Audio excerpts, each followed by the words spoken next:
Afternoon.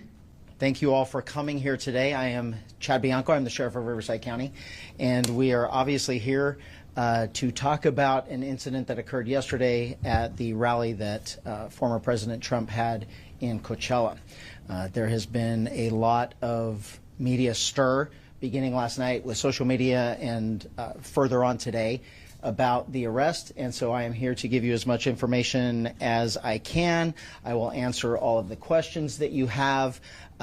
Keep in mind that the information that I'm going to give you may not be all of the information that I have, but because of what we're doing and because of the investigation that will obviously continue concerning this, there are some things that I cannot give you or that I will not give you, but I will do everything I can to answer your questions. So to begin with, yesterday afternoon, before former President Trump arrived to the rally, we made contact with an individual on the inner perimeter of our operation at the rally.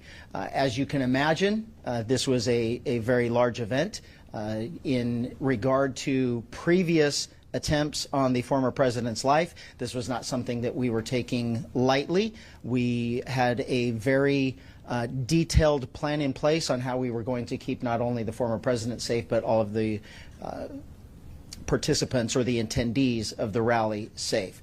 So in general terms, I will tell you that we had a larger outside perimeter and then an inside perimeter that was completely controlled by us, by Riverside County Sheriff's deputies, and both of them served different purposes. We did not keep residents from their homes. We did not keep people that were traveling through the area from going through if they had a legitimate reason to go through.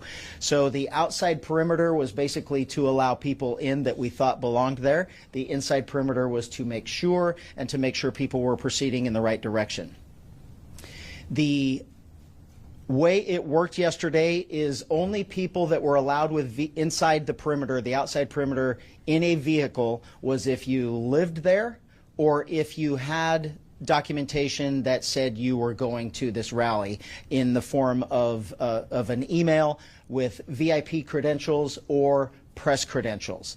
Those vehicles were allowed in. There were no other vehicles allowed.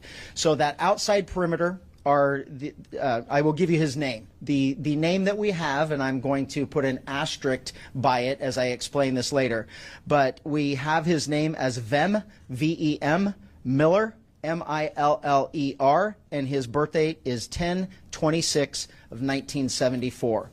And the reason why I gave it to you like that is I will explain later. He approached the outside perimeter, gave all indications that he belonged there, that he was a participant that was allowed to get into VIP and to and a press corps, and so he was allowed through that outer perimeter. As he got to the inside perimeter, where deputies were conducting obviously a more thorough evaluation of the vehicles that were coming in, there were many irregularities that popped up. The deputy noticed that the interior of the vehicle was in quite disarray.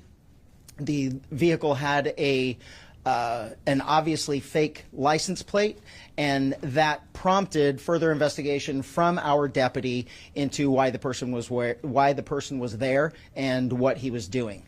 During that investigation, the deputy eventually found multiple passports with multiple names, multiple driver's license with different names. The vehicle was unregistered, and the license plate was what we in law enforcement would recognize as one that is homemade and indicative of a group of individuals that claim to be sovereign citizens, and assuming the deputy assumes that he was part of that identifying group. So during the investigation, obviously those identification documents were found, in addition to a loaded handgun and a shotgun. Obviously, this was before the former president arrived. The person was taken into custody. He was eventually booked into jail on those charges, and eventually he was released. He will have to further his court case in the future.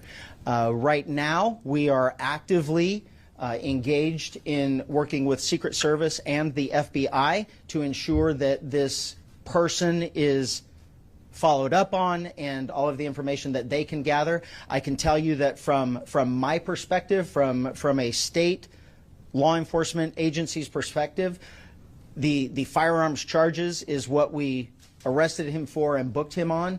Anything further will come from the federal government, and quite frankly, I don't know if we will be a part of that. We will certainly be a part of that investigation and cooperating with them, but those charges, if any, will come from them. They will not come from us.